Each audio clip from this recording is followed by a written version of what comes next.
I want to make a review of a Takras game, but where to start? Rune Age, Descent, Runebound, BattleLore, Descent, Rune Wars. Want everything! Review all the games! Hello. The first one is BattleLore. This game is based on the Commands and Color system by Richard Borg, but this is a fantasy setting, and you have some additional things like magic to use at your disposal. But this map looks kind of boring, right? There is nothing on it, because setup is actually part of the game. So one player will have these to choose from, and they choose one scenario for their half of the map, while the other opponent does the same. And we match it up like this, and we build the map afterwards. Okay, setup is done, we have terrain, but there's still something missing, right? Yeah, units of course.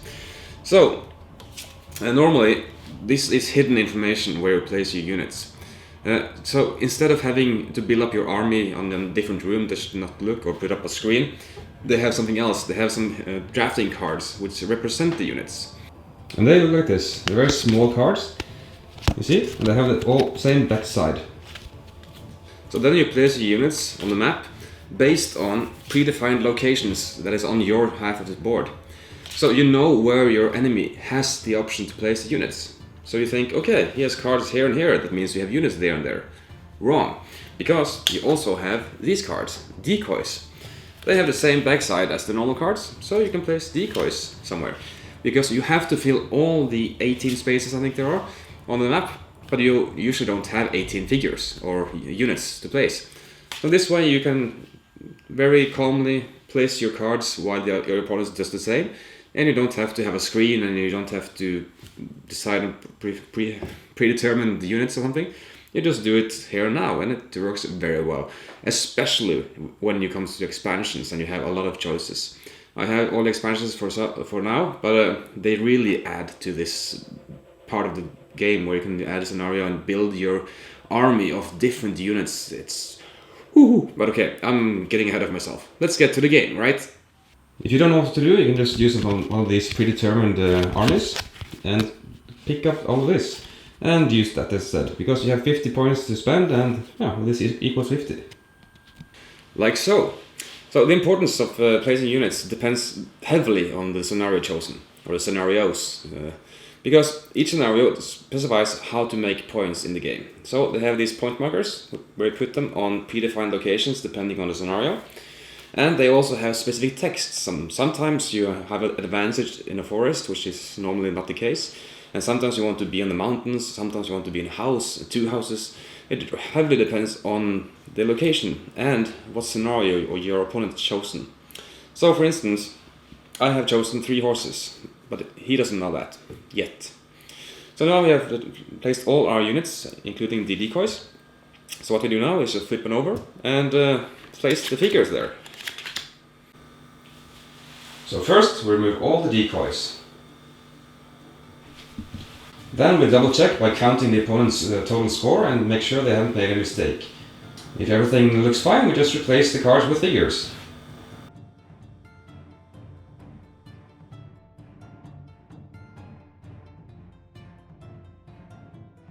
Okay, the setup is done, and we are ready to begin play. Each unit type has their own special abilities and health values and strength values. And to keep track of this, we have nice handouts, which are almost the size of this, like this. And you can see all the stats, and it's easy to read from above the table, and you can just ask them to lend it to you or something. So everything's available, just take away the units you don't need.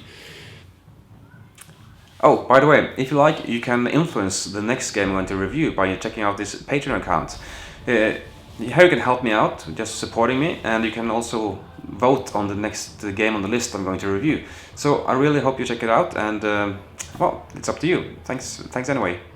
When it's your turn, you can play one command card. And the command card sends orders into the specific regions of the board. It's divided into three regions, left, middle and right. And my left is of course your right. So we don't have telephones or telegraphs or anything in this world here. We just have you as the commander, and you have to send out commands to your troops. So sometimes the courier doesn't show up, so you can't send orders to the east flank or right flank. So it's kind of simulates that in the sense. So I have this card. It looks like this from my angle. So I can activate 2 people on the left flank and 1 in the middle. So I play this card, and I activate those 2 horses here and those archers. So the first thing I do is to move all of them. I cannot move and attack and move and attack and move and attack. I have to move all of them. So I move 1, 2, 3 and 1, 2, 3, and I will move this one, 1, 2. The horses are of course faster. After I moved, I am able to attack if there are anyone to attack. So right now there isn't, but let's just say there is. We're going to move this unit here. Okay, the situation is this. We have some obscene units here with some horsemen and bowmen here. So it's my turn. I activated all those 3, and of course I want to attack. So we have the horsemen. They have these stats. You know, they have 4 movement actually, not 3. They can attack with 2 dice each, and they have 3 figures each, or 3 health. And they also have a special ability on the top here. The archers are a bit different. They are like this, but still, it's very easy to read, and obscenes are this. You don't need to see it.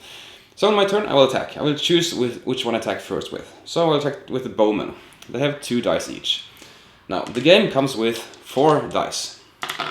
That is not enough. You need to re-roll some dice in order to spend them, so of course you need to buy more dice. Well, you don't need to, but I want to.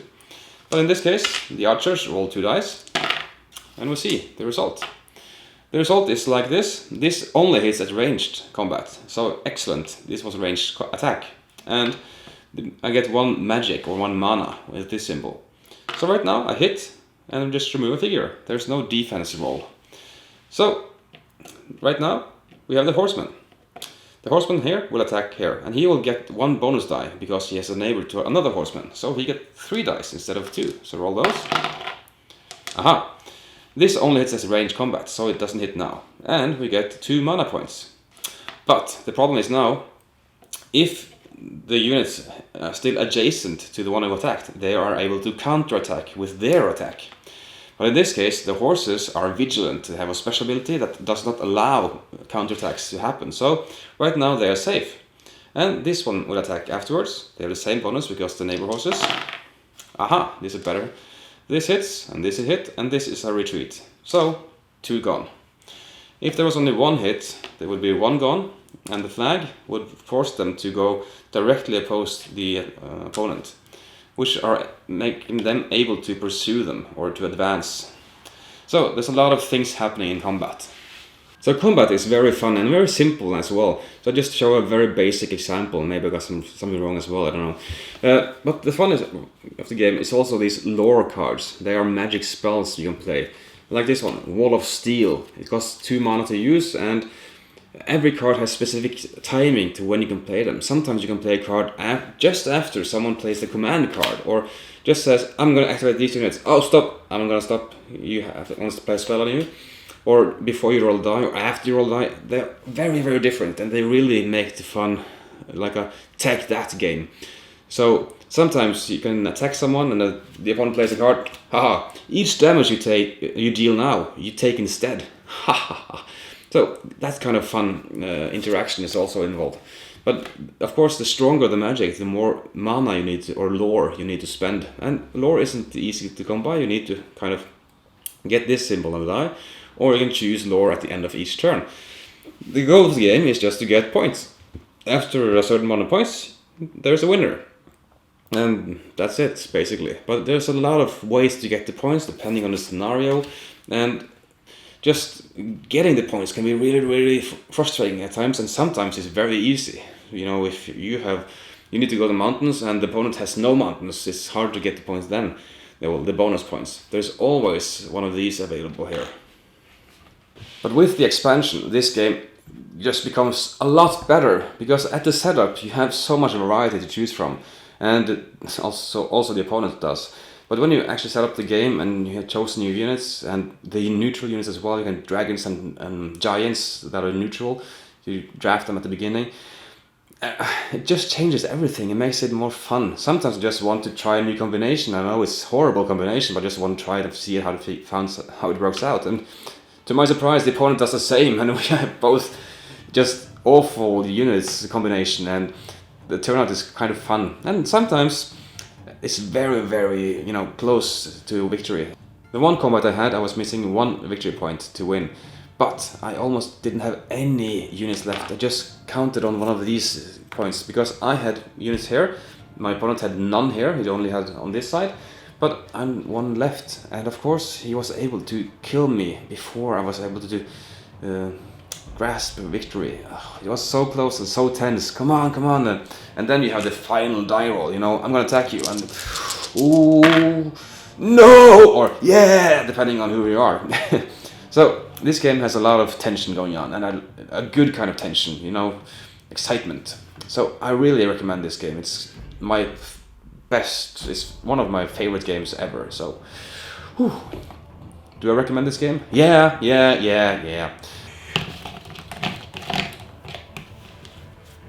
Okay, so the expansions add a lot of variety, as I said, and they are very cool figures as well. So, yeah, you don't have to, but I want to spend money on this game because I want to get more features, and they work so well together, and it's just so fun to explore the new combinations of things and how they just interact. So the expansions really add to the game, but you don't have to have them, but I do recommend them a lot. Okay, thank you for watching. I hope I see you again in the next episode of Takras Review, and surprise, it's going to be one more Terranoth game. Which one though? Rune Age, Descent? We'll find out. See ya!